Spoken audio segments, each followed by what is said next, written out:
皆様こんにちは。写真家のルー小沢です。今回のテーマは37。そして第1回のゲストはですね、こちらに来ていらっしゃいます。鉄道写真家の長根博和さんです。どうもこんにちは。今日はよろしくお願いします。よろしくお願いします。この37のこの3っていうのは要するに3人という意味で、僕と長根君と、そしてもう一人F1 撮ってるアスタさん、その3がこの7を使うという意味の37です。なるほど。やっぱり7って出ると、もう誰もが、皆さん飛行機取る方も鉄道の方もそうだと思うんですけど、7って言われたらもう高速連射、APS-C、それの R7 だから、ミラーレス版なんだよねっていうのは誰もが思うことですよね。そうですね。やっぱ高速は速い方がいいの？鉄道は。鉄道はね、結構電柱とね、電柱の、列車メインで撮る場合、間にこう一番いいところで入れるみたいな作業があるんですけど、これね普通の、新幹線の、西九州新幹線かもめ出来たてほやほやの新幹線なんですけど、この編成写真なんですけど、新幹線ある程度速いスピードでちょうど運転席の後ろに電柱がピョンって出てますけど、この辺から切り始めるんですね。でこれが秒間10コマぐらいのカメラだと、実質これ今こうやってこれ電子シャッターの30コマで切ってるんですけど、なんか2枚ぐらい良さそうな場所があるじゃないですか。これが10コマぐらいのカメラだと、この次が下手するともう画面右側ギリギリになるんですよ。なるほど、なるほど。下手するとライトのがちょっと切れちゃうことも起きちゃうので、この短い間の中で、高速新幹線とか速い列車を勝負するので、コマ速は速ければ速いほど嬉しいんですよね。そういうことですね。今ふと思ったんだけど、飛行機もやはりそういうことがあって、どうしてもその被写体的に狙ってる飛行機のそこに神経が集中してて、右とかその向こう側にやっぱり車が動いてる場合がある。それがこう撮った時に自分でいいなと思っても家に帰ってパソコン上で見ると、この車がちょっと映っちゃってるの嫌だな。でもそこで連写してればそれが隠れてたりとかね。その写真をこうチョイスできるあれがこう結構あるっていうのは、その連写的にはね嬉しい。なるほどね。普通の在来線撮る時は、このメカシャッター15コマ、もう十分なんですけど、もう新幹線とかね、もうほんと高速の列車撮るとき、今までもうほとんどちょっと半分運みたいなところがあったところが確実に撮れて、かつ好きなのを選ぶこともできるようになった。それがもう大きいですね。今回の R7 も今まで僕も使っていた R5 とか R3 に比べて APS-C じゃないですか。 1.6 倍。このアドバンテージは大きいんですよ。そうですよね。ちょっと写真見ましょうかね。写真見てみましょうか。今出てるこの写真なんですけども、僕の前離陸していく飛行機が通り過ぎて、どんどん向こうへ行きますね。僕の使うレンズこれですよ。100-500これで追っていくとどこまでも寄っていける。これはねやっぱフルサイズとは違うね。要するに100-500で APS-C の 1.6 倍だと、テレタン 800mm になるわけですよ。そうですね。800mm までこのサイズで寄っていけるっていうのは、これは今までの僕の絵とはまた違った絵がですね、狙えるようになったのは嬉しい。そうですね。で 1.6 倍は何にいいかというと、僕普段はメインは R5 なんですよ。やっぱ風景写真、鉄道風景が多いので、高画素で地道に撮りたいというところでね。で鉄道って飛行機も同じなんですけど、シャッターチャンスがローカル線なんか何時間に1回ポッと来ておしまいなんで、ワンチャンスね。だから2台で撮ることが多いんですよ。2台体制で、例えば1台望遠、1台広角とか、1台横、1台縦とかね。で望遠系の、風景写真もあるんですけど、そういう時に例えばメインのR5 で100-500で撮ると、でもう1台縦位置を望遠系撮りたいと。僕ね100-500はさすがにね、ルクさんは持ってるかもしれないですけど2本持ってないんですよ。いや僕も1本しか持ってない。そうですか。で1個しかないんで、じゃあこの70、200をどうするかというときに、100、500のもう結構300ミリ近いね、価格で横を取ってたときに、もう1台も同じぐらいの価格というともう200ミリじゃ足りないわけですよ。なるほど、距離を稼ぎたい。その時にこの 1.6 倍を使って、これを縦位置にして R7 で取るんですけど、なくてはならない相棒の一人。あと長井君あれじゃない、この R7 を使って広角系も下外振動が深いので、そうですね、使ってるよね。ひまわりの写真、特にひまわりって難しいよね。そう、ひまわりの逆光でね、実はすごい綺麗なんですよ。このやっぱ花びらにこう透過光が入って、黄色いね花びらがこう、浮き上がるのと、あとまあ基本的に逆光は立体感出るのでね、でもう非常にね大好きなシーンで、もう逆に朝あんな人がいっぱいいたのにこの夕方ほとんどいない、2人か3人しかいなかったですね。で APS-C のメリットというと、これ広角系で撮ってるんですけど、1.6 倍っていうことは、使うレンズはもっとより広角側の画角で狙ってるわけですよね。ということは同じ絞り値であってもフルサイズで撮る時よりも広角側で撮ってるわけだから、そういうことなんだよね。被写界深度が深いわけですよ。でこういうひまわりとか、あとねアジサイとか彼岸花とか、難しいんですよ。列車は向こうじゃないですか。で花こんなカメラの目の前、で鉄道は基本的に列車にピントを合わせるので、列車にピントを合わせるともう花ボケボケになっちゃうんですよね。確かに。でもちろんこの写真でもピントは来てませんよ。花はこんな来るわけないんでね、来てないんですけど、なるべく絞って、ひまわり手前のひまわりにもこうピシャッとは来ないけど、ちょっと輪郭は綺麗に写したり。これでもそんな20とか30とか絞ってないもんね。絞ってないですよ。11とかなんかそのぐらいだよね。そのぐらいなんですけど、これはその成田空港で今離陸してきた7478っていうね飛行機なんですけども、これで100、500でここで R7 を選んだ理由っていうのが、この飛行機が離陸するっていうことはもっと左の奥の方にいたわけ。奥の方からこっちに向かってきて上がるわけね。で僕の横を通って去っていく。で見ての通り、真っ青な青空。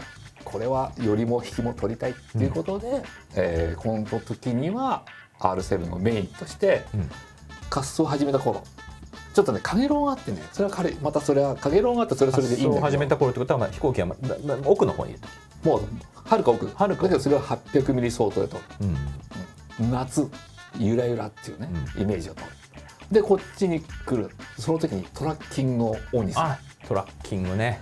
このトラッキングがね大きいんだよ。これね R3 からついて、そうさっき僕も新幹線の写真ね、連写の見てもらいましたけど、もちろんあれもトラッキングで撮りました。使いたいよねあれ。もうね、全部ピント合わせてくれる。そうなんで、もうプロいらなくなるよね。プロいらないですね。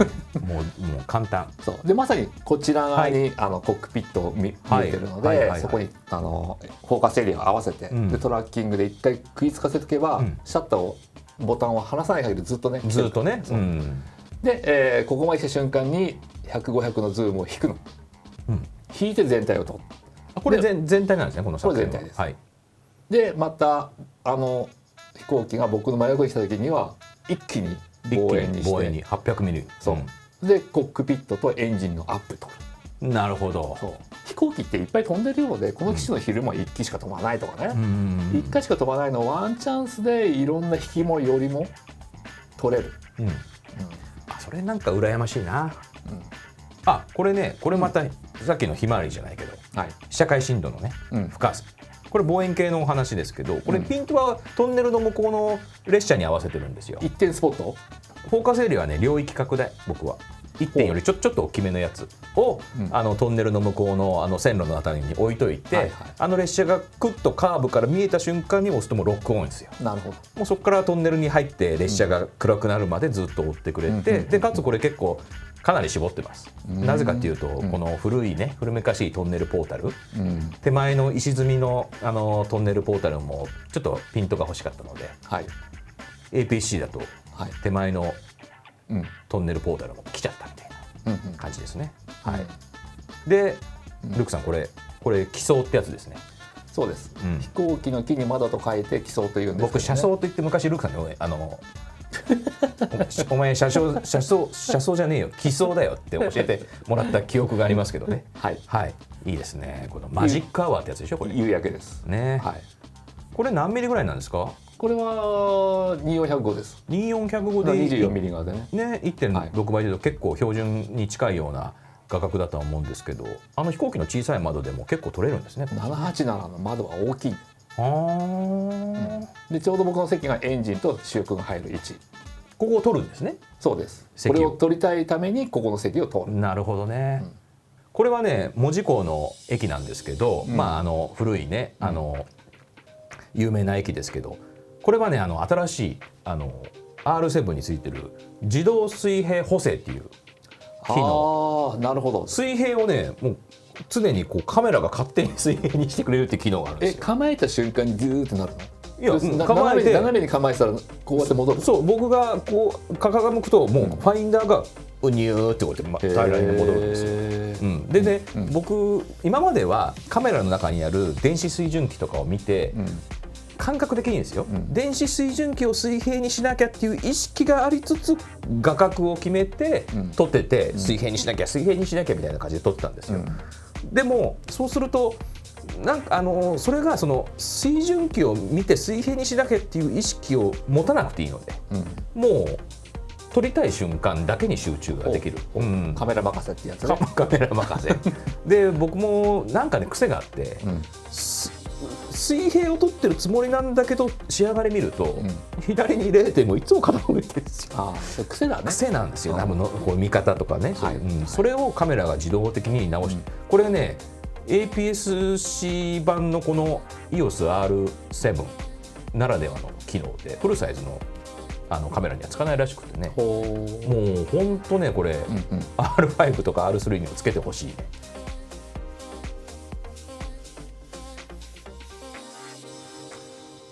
この写真ね、これね、これはまあね現場的には別にちょっとした席があって、それで水の上をこう列車がこう泳いでるようなイメージで撮った一枚なんですけど、こういう風景写真とかだと結構スローシャッターでこう川をこう白糸みたいに流すみたいな撮り方が多いと思うんですけど、それやっちゃうと鉄道ブレちゃうので、逆にね僕はこのしぶきを激しさをね表現したいためにこれを結構速い高速シャッターで撮っています。で何がこの良かったっていうと、この秒間15コマでダダダダダって連写で撮るんですけど、これ水の動きって結構速くていろんな模様が変わるじゃないですか。でこの写真もよく見ていただくと列車の近くでしぶきがパシャンと上がってる一枚が瞬間なんですよ。それってやっぱ連写でこう撮ると、なんかそういう水の表情も選ぶことができると。やっぱそれはやっぱりだからこういう高速連写の恩恵の一つかなこの写真はと思って、R7 ありがとうって感じの写真ですね。ルークさん流し撮り、そうやはりそのレンズ内補正とね、手ブレ補正ね、これは使えるね。これちなみに何分の1ぐらいなんですかこれ？これはね10分の1です、10分の1秒。もう簡単に撮れちゃうんだよな。簡単にね。そうピントは間違いないし、でトラッキングオンにして、トラッキングオンで EVF の性能もいいし、スタビライザーオンにして、であとは自分がこうやってただ振るだけね、で撮れちゃうで、長根君のその R7 に対するレンズおすすめレンズ、僕は一応おすすめはこの70-200のね、28、フルサイズで使うときは 70mm 使えるし、で車両メインの 300mm とか欲しいときは、さっきルークさんがお話ししてくださいましたけど、R7 につければ 320mm まで撮れる、28でっていうレンズでこれが僕はおすすめです。このね70-200ってね、こう僕も思っててこれすごいなと思ったのが、これ外すとねこんなちっちゃいんだよね。ちっちゃいんですよ。で今までこの、EF の70-200はカメラバッグにこうしか入らなかった、横ね。そうこれが今ねこうやって入るから、そうなんですよ。これ24-105と同じぐらいの大きさですよね。本当だよね。これはねありがたいそうっていうことでした。でルークさんのおすすめやって、もうこれは別にねもう聞くまでもないですよね。もうこれですよ。もうこの100、500ね。だってこれで R7 使うと800ミリですよ。800ミリのレンズ、そして600ミリのレンズ、500ミリのレンズ全部カバーしたわけだ。これルークセットですよね、もうね。あ、そういうキット、ルークセット、そういうルークセットを作りますか。作りましょうよ。さあ、第1回目のはい、37もう終わりですか。手羽時計を見るともう1時間以上も喋ってるんだけどさ、とってもいい話。早いですね。今日はね、お付き合いありがとうございました。ありがとうございました。また機会があったら来てください。ぜひ R7 で鉄道写真撮ってください。はい、ありがとうございました。ありがとうございました。さよなら。さよなら。